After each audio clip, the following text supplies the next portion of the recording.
There's a UFC fighter who has taken over 2,000 clean shots to the head and has never been knocked down once. And that's not a flex, that's a warning sign. Max Holloway is one of the most beloved fighters in UFC history, but the numbers behind his career are terrifying. He holds the record for the most significant strikes absorbed in UFC history, 2,086 shots to the head and counting. Imagine standing still and letting someone punch you in the skull 2,000 times.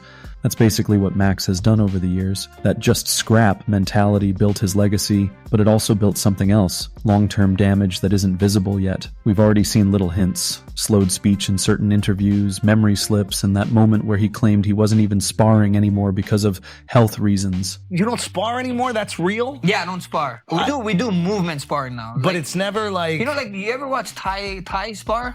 No. Like Thai people? Watch how they spar. It's like real...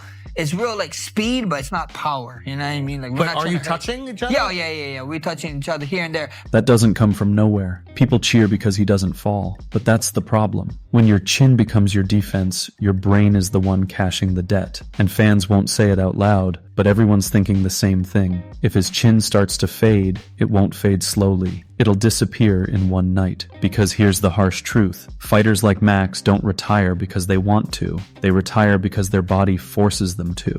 And speaking of fighters who took pride in walking through punches, Tony Ferguson didn't just take shots, he collected them like trophies. There's apparently a video of Tony Ferguson when he used to enter the octagon, how he used to move versus now. This is from 2015. This is him moving around when he got into the octagon. And this is 2019, still looking pretty good. 2022, a little slower. Yeah, quite a bit difference. Yeah, that's them knees are feeling it now. Now here we are, 2023. This is what history shows us. When you take like this damage, you're never gonna be the same. Never, ever. Even if you're Tony Ferguson. If Max Holloway absorbs damage, Tony Ferguson chases it. There was a time when Tony didn't just survive wars when he invited them, but that mentality turned him from a fan favorite into a walking case study for CTE. Tony didn't earn the nickname El Cucuy because he was scary. It was because he was unstoppable. He'd get dropped, cut open, rocked, and somehow smile right back at you like it was round one. But everything changed the night he fought Justin Gaethje. By the end of that fight, Tony wasn't just losing, he was malfunctioning. His legs weren't responding, his body was shutting down, and his brain looked like it was buffering in real time. And then, as if the universe wasn't done with him, Michael Chandler folded him with a front kick that looked like his skull got rebooted midair. That wasn't just a knockout,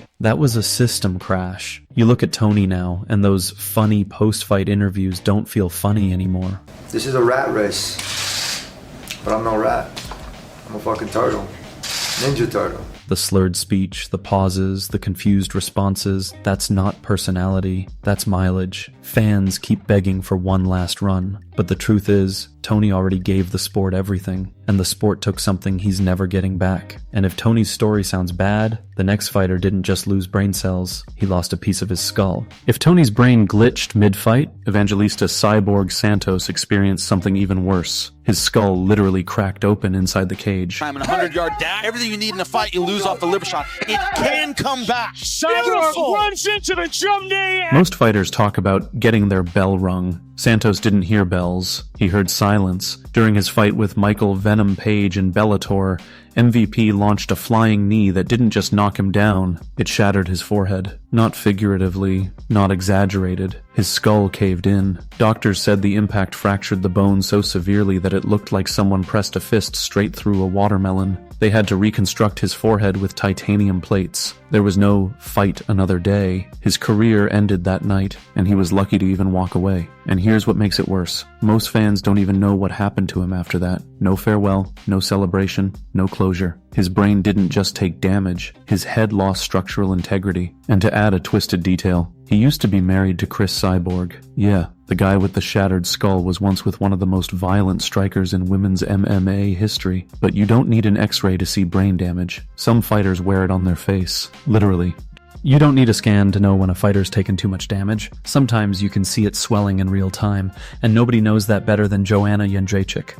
Her first fight with Zhang Weili wasn't just a war, it was a slow-motion facial transformation. Some people say she looked like an alien. Others said Area 51 just lost a test subject. But the truth? That wasn't a joke. That was a balloon of pooled blood swelling under her skin from repeated trauma. a hematoma so massive that her forehead changed shape mid-fight. One clean shot landed dead center, and it just kept growing. Strike after strike, round after round, her face morphed into something unrecognizable. By the time the final bell rang, she didn't look like a fighter. She looked like a medical emergency. And the craziest part? She still finished the fight. No quitting, no backing down. Just 5 rounds of silent damage that her brain will remember long after the fans forget. Then UFC ran it back. Same opponent, same violence, same result. It was less of a rematch and more of a confirmation. Once the damage starts, it doesn't stop. And if visible swelling looks bad, wait until you hear about the fighters whose brains are falling apart, even while they're still competing, like Dan Hooker. If Joanna wore her damage on her face, Dan Hooker wears his in the way he talks, moves, and fights, like pain is just part of the paycheck. Well, it is big. Did you break your arm at some point in the fight?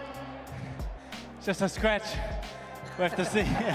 Hooker isn't the kind of guy who gets touched up in a fight. He gets dragged through wars. Look at his battles with Dustin Poirier and Paul Felder. Those weren't fights. They were 5-round car crashes. By the end of the Poirier fight, he didn't walk back to his corner. He stumbled there. And as tough as that was to watch, his fight with Michael Chandler was worse. 1 right hand, 1 clean shot. Lights out, no mystery, no debate. Just his brain hitting the mat half a second after his body. People love to praise his chin, but having a good chin doesn't mean you're built different. It just means your brain hasn't shut your body off yet. And every time Hooker steps into the cage, you can see it catching up. The scarier part? He still welcomes it. He doesn't fight safe. He doesn't avoid damage. He walks into it like it's part of his identity. And the UFC loves guys like that, right up until they can't form full sentences anymore. But as bad as it looks for Hooker, there's one fighter who takes brain damage like it's a hobby, and somehow smiles through it. Johnny Walker is a knockout machine, but only when he's on the delivering end. If Dan Hooker walks into damage, Johnny Walker gets launched by it. This man doesn't just get knocked out, he goes viral every time it happens. He holds the record for the most knockdowns in a single UFC fight.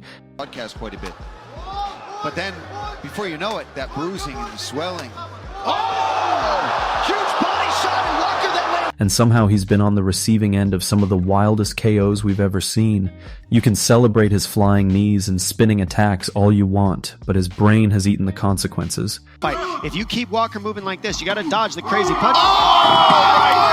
His most brutal knockout came against Jamahal Hill. 1 punch. Walker didn't just fall, he glitched. His body folded like someone unplugged his controller, and his head bounced off the canvas like it was trying to escape his shoulders. Every time he goes out, it looks like someone pressed ALT plus F4 on his nervous system. And the crazy part? He keeps coming back with a smile, dancing during walkouts, like his neurons didn't just get rearranged 2 fights ago. Fans see entertainment, but the replay his brain remembers is a blackout. But as bad as that sounds, nothing compares to the moment a fighter got knocked out and the referee treated it like a boxing match. He literally gave the man a count in the middle of an MMA fight and sent him back to take more damage.